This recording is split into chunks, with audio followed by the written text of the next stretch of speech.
Hello everyone, welcome back to my channel, and today we are going to be going through the 10 books that I have to read in 2026. I don't do the 25 for 25, 26 for 26, like no, because that's like basically a quarter of my reading. So like it would probably be a really boring list because it would be like, okay, all 3 of these books in this exact series, all 4 of these books in this exact series, and I feel like that would get very boring. For this list, I don't do repeats from the year before, and I also do not push anticipated releases on them. The anticipated releases will be a separate video by itself. So none of those will be appearing on this. These are 10 books. Some of them are sequels. I don't mind putting some sequels on there. Some of them are from books that I own physically, because obviously those are books that are on my top priority, but I don't want to put all of them on here because I think that makes things a little boring potentially, because it's just, okay, these are books that I actually own physically that I really want to read. So we have a mix of books that I own physically and also just some books that are on my like Storygraph, Goodreads, TBRs. So let's just get into it and talk about these 10 books. The first book that I have on this list is Jade Legacy by Fonda Lee. This is the 3rd and final book in the Greenbone saga. I would like to finish out the series. It is a chunker. It's over 700 pages. I know this wrecks a lot of people. That does make me scared. This series, I don't know how to describe how I feel about it. I gave the first book 5 stars. The second book, I was at the point I was reading it. I read the first half in one day. I flew through it. I wasn't loving and adoring it, but I was really, really enjoying it. I was like, okay, so far it's a 4 star. And same with the first book. When I read the first book, I gave it I thought it was going to be a 4 star until fairly close to the end, and then I give it a 5. But so like, I enjoy them. I very clearly enjoy them, but something about them, when I put them down, it's very hard to pick them back up. So I have to try and like read them as quickly as I can to keep my interest. So at least I know that going into this next year. Jade is a magical substance which can make people stronger, faster, and we follow one of the main clans of this city who are in control of the jade supply. And throughout this series, we are seeing the struggle for the control of jade between these two families grow more violent, more tense, and have bigger and bigger consequences. And this is the 3rd and final book, so I'm sure we will see it all finally come to a head. Book number 2 that I have is The Shadow of the Gods by John Gwynne. This is his latest series. I do think he has finished his first draft of another book, so but maybe not for too long. It is a trilogy. I don't know what it's really about. I know that it has really cool covers. I am going to be reading this along with Catch Up Book Club. I have read it along for the faithful all along. I've kept up on those, and they decided to add this trilogy in on the end of it. So I'm going to join in and I will read this along with them. So this was an easy one to add in because I should very easily get it ticked off. As I said, I actually don't really know the plot of it, but it is John Gwynne, and I've been enjoying his books. None of them have been favorites, but they've been for a couple of 3 stars. But solid, enjoyable fantasy. Number 3 on this list is Empire of Shadows by Jacqueline Benson. And this is an author I kind of know because of reading Olivia Atwater's books. Scribd Everend keeps recommending me the audiobook for it, and I kind of want to try it. Like romantasy, cozy romantasy, all of that. It can be a little hit or miss for me, but as I said, I do think it is kind of in the vein of things like Emily Wilde and Olivia Atwater's books. So that kind of gives me hope. I did see Books and Lala talk about it, which we don't necessarily have the same taste in a lot of those kind of things, and I think she absolutely adored it. So that makes me a little nervous for it, but I'm gonna give it a go. I want to try it. I think it has something to do with Egypt. I think they are like going, I don't know, are they like archaeologists or explorers or what they are, but the two of them, I know that I have heard it compared to The Mummy. So I'm in. Number 4 that I have on this list is A Taste of Golden Iron. And this is a fantasy book. I think it is the start of a series, but I'm not sure. I don't think the sequel is out yet, and I don't know too much about it. I do know that it is like an LGBTQ plus fantasy, which I love. I like Rune of Kings, one of my favorite fantasy series. I love how all of that is explored in there. Same with like The Mask of Mirrors, it's also a bit in there, and so this intrigues me. I saw it when it like originally came out, but I was kind of like, I think the UK cover was pretty generic, and so I didn't really care that much. And then I think it was Riley I saw talking about it, and she was raving about it, and I was like, oh, and I put it on my TBR, and it has kind of been sitting there for a good while now, and so I want to give it a go and see what it's about. Number 5 on this list is going to be Witch Light by Susan Dennard. So this one is kind of complicated because it is like a little bit of an anticipated releases because it literally only just came out. It came out in November. So like it's a very new book, but I do want to reread the entire series before I get to it. I had planned to reread it along with Cassidy's Patreon, and then I was in a bit of a slump when they started, and I was like, you know what, it doesn't matter. I have read this series twice, maybe 3 times already. I know the plot of it. I know what's going on. It's fine. And then I got this in the post, and I sat down because I was like, I'm starting it straight away. I'm so excited. And then I was like, no, I have to reread. I have to reread them. This is the one that I'm putting on there, but like, you know, the 4 books and 1 novella before this, I suppose, are also technically now on this list. This series starts with Safi and Isolde. Safi is a truth witch, which means she can tell truth from lie, and this means that she could very easily be used as a political pawn, which she doesn't want. So she's kind of in hiding, and she is using her gift a little to get some money out of a card game. But something goes very wrong in the card game, and she has to flee. And the 2 of them are making their run for it when a blood witch catches their scent and realizes what Safi is. And so she must leave and flee so that she does not get caught. There's so much more that has happened since then. That does not even scratch the surface. That is like not even barely the plot of book 1. So much has happened since then. I'm so excited. Then, keeping with books that are on my physical TBR, we have The Grace of Kings by Ken Liu. I think this is getting up there as one of the oldest books that I have on my TBR.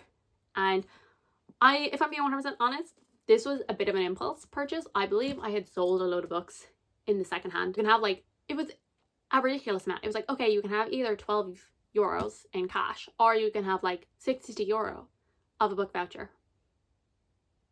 And I'm like, well, obviously I'm going to choose the like 60 euro of a book voucher. So I went and I was looking around because they have a used and new bookstore. And I was looking around, and there was a couple of books that I really wanted. And I bought those. But I had enough for like 1 more. I was just looking around, and I had heard such good things about this series that I picked it up. Now, I'm a lot more selective with what I'm buying. I probably wouldn't have impulse purchased this. So I think the Emperor is on his deathbed, and the people are getting tired of all of the projects that he has going on in this empire. And I think a couple, is it like 2 characters? Yeah, so a charismatic bandit and the son of a deposed duke cross paths as they lead their own rebellion against this emperor. So I do know that it is a very slow, a very dense book. So I know I'm going to have to set aside time to really go through it, but I feel like I could really enjoy it, but I've heard such mixed opinions on it, so I'm a little nervous. So next up, number 7 is also a book off my physical TBR, and that is The Broken Sword by L. McRae. This is a self-published fantasy book. I have read the first 2 and I absolutely adored them. And as soon as this 3rd book came out, I immediately ordered it. I have it signed and personalized to me, which is lovely. I really, really enjoyed the first 2. I haven't read this yet though because there is no audiobook, and I don't know when there is going to be because as far as I know, they haven't even started recording the audiobook yet. I'm kind of a little conflicted because I really want to know how the story will end, but also I like to finish stories how I started them. So I'm kind of thinking that I might reread the series, and I might reread them physically, and then if I get to this and there's still no sign of the audiobook, then I will just finish it physically. So yeah, this series though, I do highly recommend it. It is self-published, so it's obviously not the most well-known, but it's so good. So we follow Fen, and at the very start of the book, he wakes up and he cannot remember anything except his name. And he's on an island, and these 2 women come to help him. And they are a bit skeptical of his story at first, but they end up trusting him and say that they will help him get to the mainland, because one of these is the former, not princess, I don't think, she's like the daughter of like a duke or something. She's some sort of nobility anyway. And word has just reached that her father is unwell, and so she decides to go back home. And so they set off and bring Pen with them. I've done a good few fantasy books, and I've done a good few books off my physical TBR, all of that. So now I decided to change it up because I do like to occasionally reach out of my comfort zone, which is the fantasy books and all of that. So for the last three, that I kind of decided to go for some books that really intrigue me in other genres. So number 8 I have is Well Actually, and this one I'm pretty sure it was Nerdy Nat and Lexi that I heard about this book from. It is like kind of based on like a lot of those food shows, so like Chicken Shop Date, a little bit like Hot Ones, all of those kind of ones where, you know, interviewing celebrities, talking about food. And so I believe our main character hosts like Sausage Date or something. Sausage Talk maybe, something like that. She talks badly about another influencer who is all about like breaking down toxic masculinity. And she lets everyone know that actually once upon a time he like treated her quite poorly, ghosted her. She absolutely hates him. And I think her producers see an opportunity in this. And so the two of them have to kind of end up being forced into co-workers. And so he then really wants to prove that he has actually changed. This isn't just a show. That isn't just a front that he's putting on, that he has actually changed. So he is trying to show her that he is a good guy, and she is very resistant to believing it. And obviously it is a romance. So I do really want to read it. It sounds like a fun time. And as I said, I know that it has kind of mixed reviews, but like every romance does. So that doesn't really put me off. It's still like high enough. I think it's like 3.84 or something, which is decent. So I want to give it a go. Then number 9, I have The Hollow Places by T. Kingfisher. I have slowly been making my way through T. Kingfisher's backlist. It is slow progress because she has so many damn books. I say that lovingly. I have read a couple of her horror books at this stage. I think this might be one of her most loved horror books though. So I really feel like I should get on it. And this is one of the ones that I'm putting as the priority.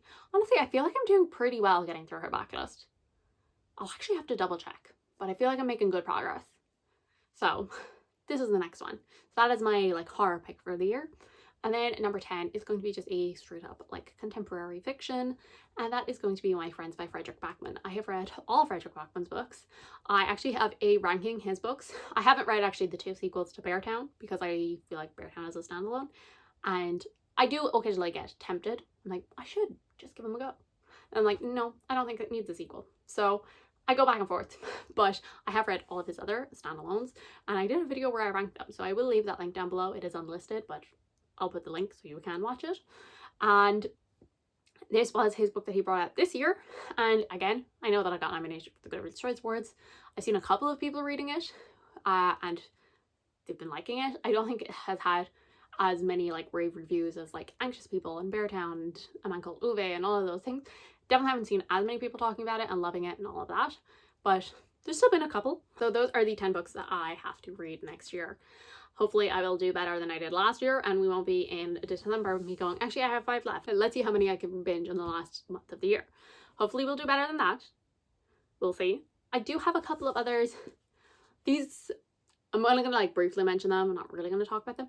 I'm gonna call them my priority rereads.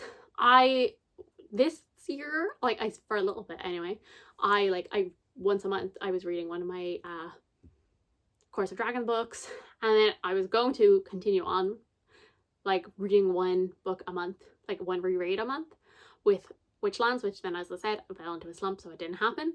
But I kind of want to try that next year, is like once a month to reread a book, and so slowly make my way through some favorite series again. And so the ones, obviously Witchlands is top priority for a reread, the Dragon Spirit series. So I think I'm going to try and get through Witchlands. I'll probably try and read like 2 of them a month if I'm being honest, because they are YA, they read very quick. So I'll hopefully be done by like March, maybe April, because of Witchlight. I might want to read that a bit slower maybe. So hopefully by like April I'll be done with those, and then I think I'll probably start into a reread of Dragon Spirits. So I'll read one of those a month.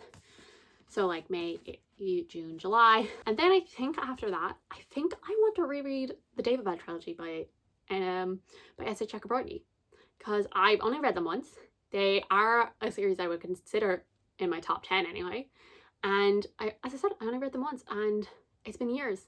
So I think I want to try that again. So I think those are like the series that I plan on rereading this year. Let me know what is one book that you have to read in 2026. And come the end of next year, if you haven't read them, I'll be down in those comments being like, hey, did you read that? Did you read that? So let me know what that one book is. One book. Only has to be one. Let me know what it is. So thank you guys so much for watching. I do hope you enjoyed. If you did, subscribe. And I will see you all in the next one. Bye.